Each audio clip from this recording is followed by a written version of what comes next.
I like how you went to this commonality that we all common denominator we have right now, which is everybody is untethered. Everyone is, well, not everybody, but just about everybody is untethered, at least in the Western world, to systems.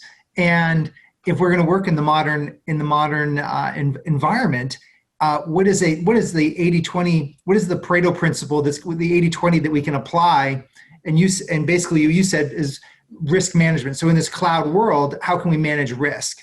And maybe that can be a segue into like this next part of this conversation, which is, all right, if the commonality is we're all untethered, all working, or at least want the ability to all work untethered, and we want to have partners that have speed of collaboration, and we need to have trust, how do we do that? What would be, is zero trust?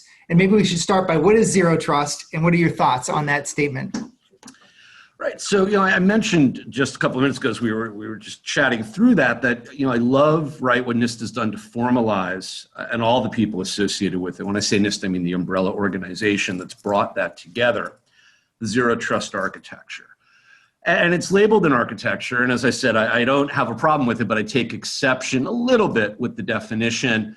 NIST itself kind of, shoots its own arrow in this area. When you read the abstract of the actual document, they go out of their way to say zero trust architecture, but wait a second, because it's not a traditional architecture, it's a collection of all these other things. And it sounds like it is a framework, but that's semantics. That doesn't really matter. What I think ultimately about zero trust is that it is a collection of things that for some of us, depending on where you come from, what you've been doing and your perspectives, is very comfortable and very familiar, right? Because it is about moving the boundary that has been static and stayed and traditionally stuck at the network boundary, the gateway boundary of our interactions between what is internal, what is external, that traditional mythical wall we talk about, and really focus there for decades with regards to architecture,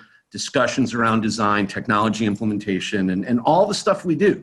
That's where our focus has been to create our protection perimeters and our abilities to carve out safe zones on either side and perhaps between those perimeters as we envision technology.